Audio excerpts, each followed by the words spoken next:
We as men need women in this world, but they can be very confusing at times and hard to figure out. So there could be a number of reasons a female is ignoring you.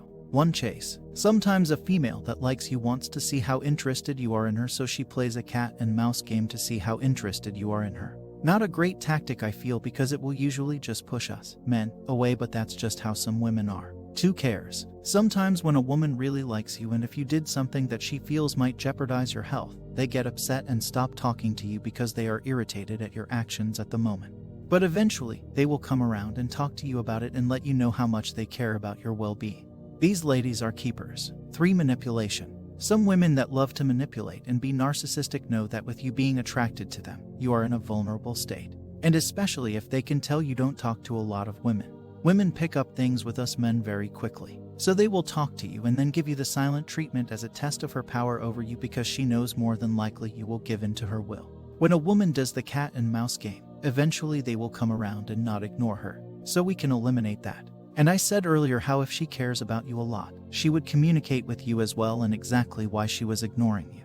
So cross that off the list too. If she wasn't feeling you at all, she wouldn't talk to you one bit, so strike that off too. This leads me to number 3. Manipulation or narcissism. Exactly why I said leave her alone. She probably is a woman with huge self-esteem issues and loves engaging guys and flirting just to see how much power she can have over you. More than likely it's because of some validation she needs from men stemming from some daddy issues. To be honest, and like I said before, ignoring you one day and then taking you to the next shows you will give in her demands, and she knows it.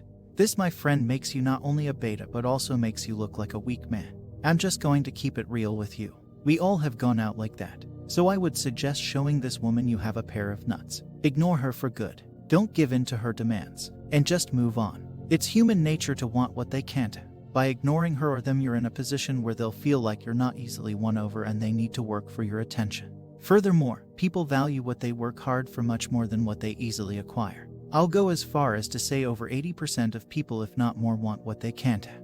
Ignoring her places you in a position of power. Contrary to popular belief, this actually works. The top trick for pickup artists and for master serial online daters. Ignoring her can always backfire, but most of the time it will work in your favor. It actually works both ways. Even as a man, I bet the girl who's always texting you, she's okay, but it's the girl that doesn't text or call back that you want to hear from.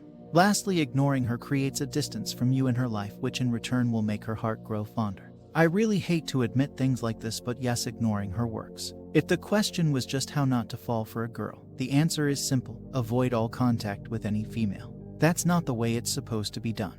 You should not be running away from the problem. You should be facing it and winning over it.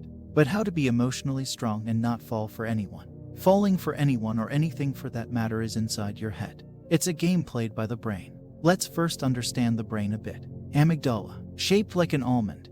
The amygdala is responsible for multiple emotional responses, like love, fear, anger, and sexual desire. Stimulation or removal of the amygdala alters the emotional response. Electrical activation causes aggression, while surgical removal results in indifferent emotional reactions. Hippocampus. The hippocampus is another part of the limbic system that sends information to the amygdala, one of the memory processing centers of the brain. The hippocampus interacts with the amygdala when a person has memories with emotional ties. The connection between the hippocampus and amygdala explains emotional responses to traumatic memories. The limbic system is the source of emotion. It adds emotions to the senses we feel. The taste, touch, or visual senses, and emotions of pleasure or pain are added to it by the limbic system. These areas are considered lower centers in the brain. So when just these centers work, the person would be mad, wanting anything just by its appearance. But that's not how we are. The higher control of the brain is performed by the cortex, doing functions of controlling lower centers, intelligence, and analytical thinking. Kluver-Bucy syndrome is an example of loss of higher control in the brain, resulting in hyperphagia, hypersexuality, hyperorality, visual agnosia, and docility. For example, a newborn would pee whenever the bladder is full, irrespective of social situation. As an adult, we don't, because we know what is appropriate and what is inappropriate. So coming to the question of how to be emotionally strong. Strengthen your cortex, forebrain area to be precise. This is the most important of all. Most of the time, falling for someone is succumbing to our inner emotions or to external beauty, which is coded in the limbic system. So how to do this? The answer is discipline and meditation. Meditation has been shown to reduce the size of the limbic system. What does mindfulness meditation do to your brain? You will have better control over lust, anger, sadness, fear, even happiness. Have a goal. Have a goal and stay focused on something useful in life. An empty mind is a devil's workshop. Question your actions. Every action you do, question yourself before you begin. Do I really need to do this? Does this action help me in my goal, or is this pushing me off a cliff? Remember why you started. Every moment from now on, remember why you decided to ask this question, to take this action. You don't want to start all over again. Understand the fakeness around us. Another important thing, our world is filled with a lot of fake reality. Every photo of the model you see in the magazine or on that poster or internet, anywhere, is highly edited. The person in the edited pic no longer looks like the original self. They are playing with our brain, a fake attractiveness. People wear makeup to hide their real selves, to enhance themselves. Train your brain to understand this. The pixel world. The pictures of women are not real women. Those are the pixels on your screen. Understand the reality behind the deception.